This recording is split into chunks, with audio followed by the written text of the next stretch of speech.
Garden update from CT, July 6th. 3 years in the making. I've got a whole lot of variety in here and lots of flowers for bees. This plant grows wild in the backyard. It produces some nice flowers. The deers eat it, so I wanted to save it. You can see I've got some tomatoes here. In this first row on the left, they're all cherry tomatoes. They're all staked.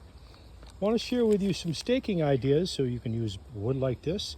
You got to have twine. See this little loop here?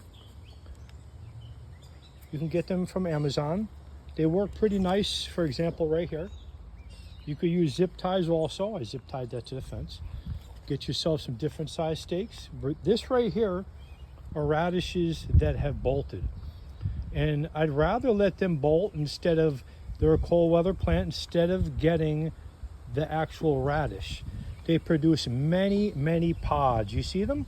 They're really tasty, and they have more weight, we'll say. They produce more weight, more food than the little radish would. So down here we've got some Swiss chard, some miscellaneous things like green pepper and tomato. Here's some green beans. You can use little buckets like this or bigger buckets. Right here is some Swiss chard also. Here are carrots in different stages of growth. Tomato, some lettuce. Over here are tomatoes in the back. So you can see those are cherry tomatoes. I've got some also, the big ones. I think they're called beefsteak tomatoes. Here's some more radishes that have bolted. Over here are some cucumbers coming up kind of late. I want to share something with you. You see this right here? The edge of this? Normally what I have done is if I turn this over, I find what looks like a ladybug, but it's not. It's a squash beetle, and I squash it. So you can see I've got chives here. I planted them in between the plants because I am told, and I think they do help with pest control, and they really produce some really, really nice flowers. And you can eat the whole plant along with the flowers.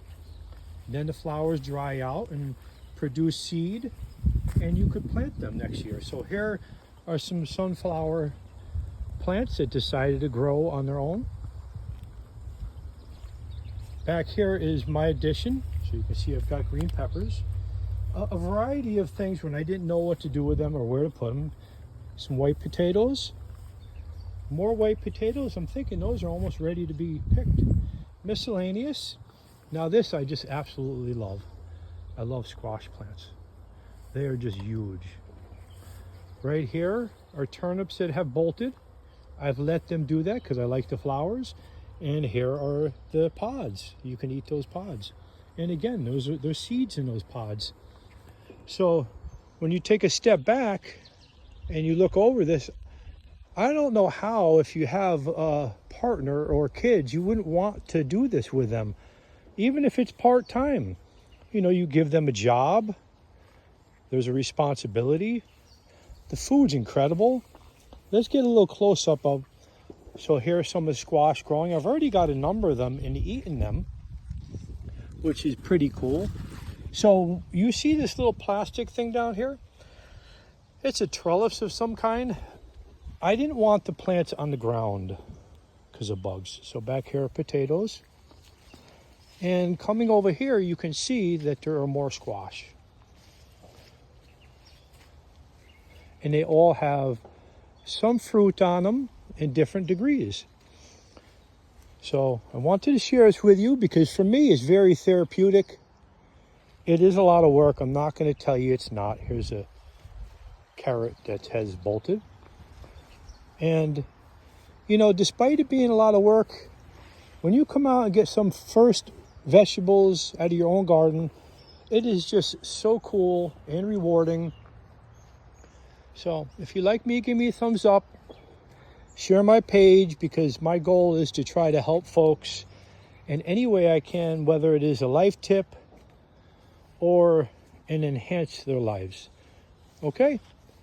Have a great day, guys. Start your garden. You can start today. Matter of fact, I'm going to start some hot peppers. I'm going to plant them by seed today. Take care.